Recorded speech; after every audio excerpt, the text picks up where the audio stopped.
Bahaye ikaze ni mukomeje gukunda no gukurikira ibiganiro byacu hano ni kuri Sports Pass Channel bagezaho ibijyanye n'imikino, amakuru y'imikino agezweho. Uyu munsi ugiye kugaruka ku ikipe ya Rayon Sport. Rayon Sport ikaba iri mu bibazo bikomeye cyane, bita Lofti yamaze kwirega, ndetse turagaruka no ku itangazo rya FERWAFA yamaze kubishyira hanze hagati ya Rayon Sport na Kiyovu Sport ndetse na Haringingo. Reka duhere kuri itangazo turisome twihuse cyane. Kuri uyu wa kane tariki ya 16 Mata 2026 ku cyicaro cya gikuru cya FERWAFA habaye inama yahuje ubuyobozi bwa FERWAFA na perezida wa Kiyovu Sport Bwana David Nkurunziza, perezida ndetse na perezida wa Rayon Sport Bwana Abdallah Murenzi n'umutoza Francis Haringingo Francis Christian. Iyi nama yaje yize ku kibazo cy'umutoza Francis Haringingo uherutse gusezera muri Kiyovu Sport akerekeza muri Association Rayon Sport. Nyuma y'ibiganiro byahuje impande zombi zose kugira ngo umutoza Francis ahabwe uruhushya rwo gutoza Association Rayon Sport, impande zose zumvikanye bikurikira.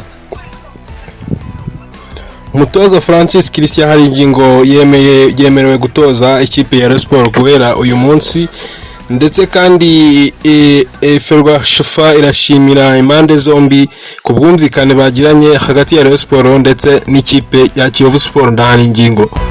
Ubwo murabyumva ko Haringingo guhera uyu munsi ari umutoza wa Rayon Sport byemejwe n'amategeko. Ubu nta kibazo cyo gutoza Rayon Sport ifite, nta kibazo cy'umutoza cyamaze gukebuka. Ikibazo gisigaye ni cy'umusaruro mu kibuga hagati yabo. Rayon Sport rero murabizi ko muri weekend ifite umukino uzakina na Rutsiro muri weekend. Ubwo umutoza Haringingo nubwo tuzatumubona tukareba abakinnyi be azabanzamo 11 ba Haringingo ubwe. Kadutegereze turebe uko Haringingo azatoza umukino wa mbere, niba azawutsinda cyangwa azawunganya cyangwa azawutsindwa.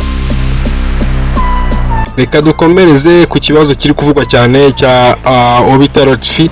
Umutoza wa Lofti Rayon Sport amaze kubiserezera mu gihe gishije, byavugwaga ko bumvikanye ku masezerano yabo, bakaba barumvikanye, ariko Lofti yaganije itangazamakuru avuga ko yiteguye kujya kurega Rayon Sport muri FIFA, muri CAF ndetse no muri CAF, kuko Rayon Sport ngo imurimo amafaranga menshi itambiye imwishyura cyane mu mishahara.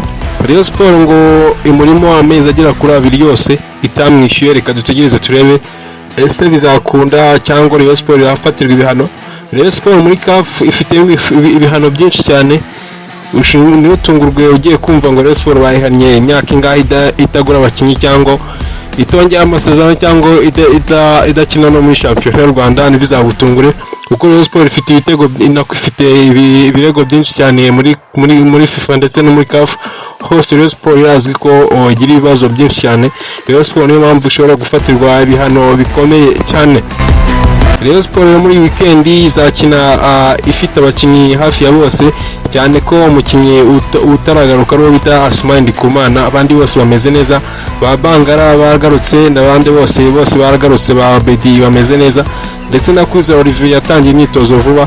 Nta kibazo na gito Rayon Sport ifite.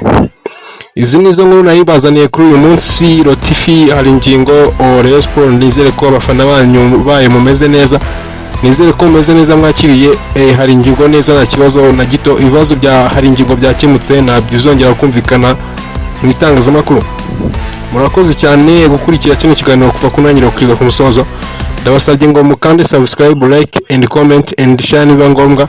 Mutange igitekerezo cyanyu, mumve uko mutubwire uko mubyumva, ndetse mutubwire n'ibyo tuzahindura cyangwa mutu congratulating. Murakoze cyane, umunsi mwiza, ndabakunda.